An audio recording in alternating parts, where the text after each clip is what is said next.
Welcome to 5 Points of Articulation. The 5 points I articulate are packaging, presentation, posability, playability, and price. I'm Jason, and for the entire month of October, we're going to have some very special Halloween reviews.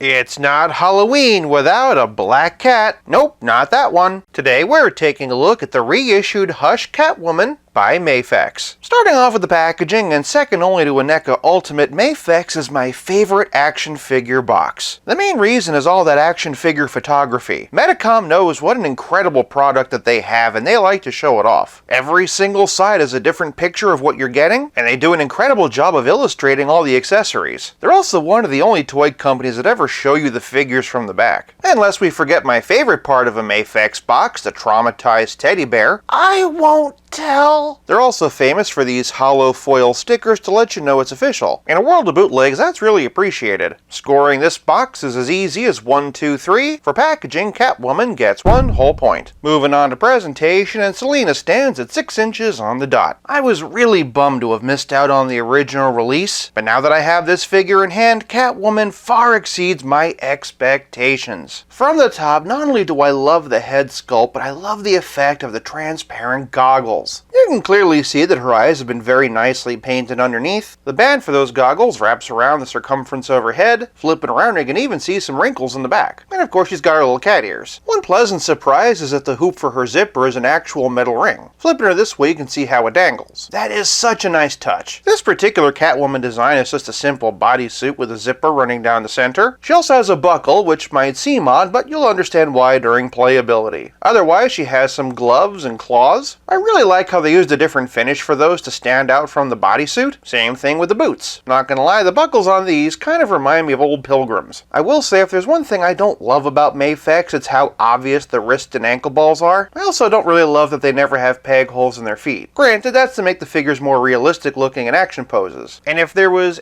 any doubt in your mind, for presentation, this cat burglar steals 1 whole point. Moving on to posability, and when it comes to articulation, this Selina's particularly slinky. From the top, in her head's in a dumbbell joint with an extra notch in it for extra bend. There's also a ball joint at the base of her neck. Using both, she can look up this high, this far down, deep and realistic tilt, and all the way around. Just watch that neck hoop. Moving on down, she can only raise her arm just under 90 degrees, but there's a rotator cuff in there that allows for a great range of side to side. As you can see, Selina has a bicep swivel. She also has pinless double jointed elbows, but they don't have as deep of a bend as you might think. And then all the way down, she has wrist balls. They can swivel, and depending on the direction you point them, hinge up and down or side to side. Shifting the torso, and Catwoman has a diaphragm joint and a dumbbell waist. She can arch back this far, but only hunch forward this far. Part of that's because of the buckle. Below the buckle, and Catwoman has ball-jointed hips. In MAFEX tradition, they're also dropped down. She's got an incredible high kick and a perfect spread. Robin, go look for clues. Despite the lack of thigh cut, she has a great amount of twist, pinless double-jointed knees, toe articulation, and ankle balls that can swivel, hinge, and pivot. One thing the video just doesn't convey is how smooth the joints are. The articulation is really effortless. For posability, this cat lands on her feet with 1 whole point. Moving on to playability, and this cat burglar is loaded. Starting with hand options, and Catwoman comes preloaded with a pair of relaxed hands. Watch out though, because this kitty's got claws. She also has this set, which would be great for slashing, as well as holding onto the edges of other objects. She's also got a pair of pointers to let you know which cat burglar is number 1, but if you want to fight about it, she does come with a pair of fists, and of course all her hands come on nice little accessory trees for safekeeping. Lastly, Catwoman comes with accessory holding hands. And why does Catwoman come with accessory holding hands? For her whip, of course. Catwoman can hold that in either hand. What makes it particularly interesting is that it's posable. Looking closely, you can actually see 3 joints nicely hidden amongst the segments. So maybe you want the whip to look like this. Maybe you want it to look like that. How about this? Or this? Or maybe even this. There's more versatility worked into this whip than any other Catwoman whip I've ever seen. But what happens when Catwoman doesn't want to use her whip? Remember this buckle? That's so that she can snake it around her waist and use it as a belt. In terms of action figure engineering, that's achieved by having two different midsections. Hi, I'm Catwoman. Never mind those clues. Of course, it wouldn't be a MAFEX without interchangeable heads, so in addition to this one she comes preloaded with, Catwoman also has this fiercer face, and this one with the goggles up. Even with this one, we do still have the transparent lenses, and the head's been slightly retooled to adjust that strap. And if there was any doubt, this black cat has bright green eyes. You know what I mean. Of course, since it is MAFEX, Catwoman also comes with a dynamic figure stand, but even as well packed as this Catwoman may be, playability is more than just accessories. It's also about how well your figure plays with others. For a small selection of Selina's Kyle, and here's the original 2004 DC Direct Hush version, this one is technically a reissue from many years later. From Too Tall to Too Small, and here's A Long Halloween, also by DC Direct. Here's Arkham Knight, also by DC Direct. The DC Designer Series Greg Capullo version, and Julie Newmar from the Batman 1966 TV series by McFarlane Toys. For another femme fatale from Hush, and here's the DC Direct Poison Ivy. Boy, that new MAFEX version can't arrive soon enough. In the meantime, though, for my favorite Poison Ivy figure, and here's the DC Direct Secret Files version. Rounding out the Gotham City Sirens, and here's the MAFEX Harley Quinn. But in case you missed out on the MAFEX version, here's the DC Icons version. And then going way back is DC Universe Classics by Mattel. Why, it's almost like I'm building up to something. Of course, where there's Harley, the Joker can't be too far away. This one's also by DC Universe Classics. For some other rogues in the Bat Gallery, and here's the DC Universe Classics Penguin. Two-Face, which if I remember correctly was originally released as part of DC Superheroes, but for another Two-Face, and here's Mattel Arkham City. Next up is the Mattel Scarecrow. A MAFEX version has been shown off at a recent show, which I am very excited for, but of course we can't talk about the MAFEX Hush line without MAFEX Hush himself. As for the Bat family though, and here's the 2003 Mattel Tim Drake Robin, as well as DC Direct. For a glossy black bodysuit comparison though, and here's this Batman Legacy version of Batgirl, and while I don't yet have the MAFEX version of Nightwing, I do have this one by DC Icons. That said, for the comparison I'm sure you're most excited to see, and here we have the MAFEX Batman himself. For a few other 6-inch scale Cake Crusaders however, and here we have the DC Icons Rebirth version of Batman, the DC Superheroes S3 Sculpt version, DC Universe Classics, and the DC Designer Series Greg Capullo version, which is our size cutoff. On the subject of bigger figures, for a couple of larger characters that appeared in Hush, and here we have the DC Direct Killer Croc and Clayface by Mattel. For a relative scale comparison, here's Selina with Pizza Spidey and the Spectacular Spider-Man, and as always, here she is with Stealth Iron Man. I may have gone a little hard on the comparisons, but that's just because I wanted you to see how well this Selina slips into your 6-inch collection. Whether you're MAFEX only, or if, like me, you like to mix and match, this Catwoman's a fantastic addition to your display, and of course, all those accessories don't hurt either. For playability, I'm giving this Catwoman 1.5 points. This leaves us with nothing left to discuss but the price. The original run of MAFEX Catwoman sold out long ago and has been going for hundreds of dollars on the aftermarket, but thanks to this restock, you can bring Catwoman home for only about $100. If you missed out the first time, snatch her up now, because there's no guarantee that we'll be lucky enough for this black cat to cross our path again. Given the aftermarket, for price, I'm giving Catwoman 1 whole point for a perfect total of 5.5 out of 5.